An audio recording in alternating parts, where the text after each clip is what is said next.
गाजीपुर के नरवर गांव की अब तक की सबसे दुखद घटना। ये बांस जिसको 9 लोग पकड़े हुए थे और यहीं से ऊपर हाई टेंशन रैंडम तार जा रही थी, जिससे ये बांस चिपक गया और 4 लोगों के हताहत होने की खबर। एक ही परिवार के 2 भाई, सगे भाई थे जो अब इस दुनिया में नहीं रहे। उसमें से एक रविंदर यादव जो पुलिस में भी भर्ती थे और इस पूरे गांव की शोभा थे। वो कल्लू नाम था और पहलवान का काम करते थे और उसी के दम पर उनको स्पोर्ट्स के जरिए दरोगा में चयन किया गया था। अब वो इस दुनिया में नहीं है।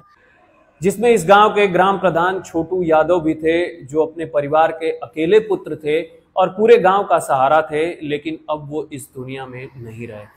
पूरे लोगों को 9 के 9 लोगों को फातिमा हॉस्पिटल में भर्ती किया गया था, जिसमें 2 लोगों को एकदम सुरक्षित बताया जा रहा है, 3 लोगों का इलाज चल रहा है और 4 लोग जिसमें से हताहत हो चुके हैं। और ऐसी घटना घटी थी कि यहाँ पे सभी उनके दोस्त, मित्र, भाई, परिवार और गांव के लोग इस समय बहुत दुखद स्थिति में हैं। हम गांव के लोगों से ही बात करके आपको बताते हैं। भैया, क्या हुआ?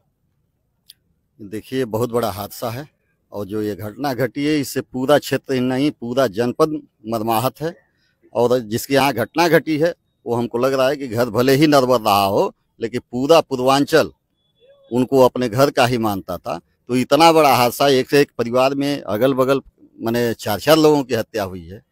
काफी मर्माहत हैं लोग और इससे शोक में पूरा गांव डूबा हुआ है। सारे लोग पल पल की खबरें ले रहे हैं कि जो घायल हैं हॉस्पिटल में उनकी क्या स्थिति है। अभी उनका ट्रीटमेंट चल रहा है और डॉक्टर लगे हुए हैं उनको सुधार करने के लिए। आप भैया?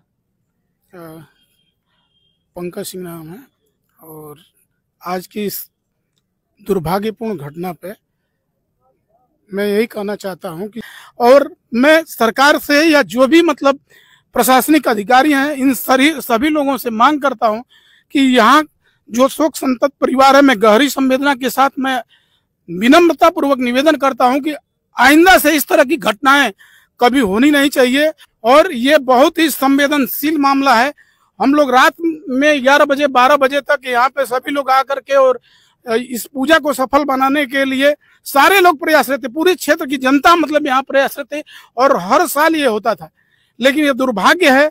अब इस दुर्भाग्य को मतलब क्या कहा जाए, अगर इस तरह के तार मतलब थोड़ा और हाइट अगर होता तो शायद ये दुर्घटनाएं नहीं घटती।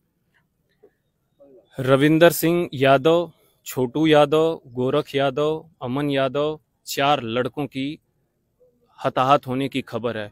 अब सरकार क्या इस तार के जान जाने की वजह से क्या इन परिवार वालों को कुछ भी सुरक्षा प्रदान करेगी? क्या नौकरी देगी उनके घर वालों को? और जिन घर के बच्चे रहे ही नहीं उनको क्या देगी सरकार, जिसकी वजह से उन घरों के परिवार वालों को आज इस तरह की संवेदना का सामना करना पड़ रहा है। हम लोग चाहते हैं कि जब सरकारी चीजों के द्वारा इस तरह से जानों का हताहत हुआ है तो क्या सरकारें इन घरों को कुछ भी मुहैया कराएं। और रैंडम तार की वजह से आज ऐसा हुआ है कि जिसकी वजह से इन घर के, इन परिवार के लोगों पे इस तरह की आप बीती है कि हम लोग आपको उन परिवार वालों को दिखा भी नहीं सकते। इस तरह से उन लोगों की स्थिति हो चुकी है। हम उनको दोस्तों को नहीं दिखा पा रहे हैं क्योंकि उनके दोस्त अभी तक 7:30 बजे की यह घटना है और अब तक रो रहे थे। बहुत दुखद है।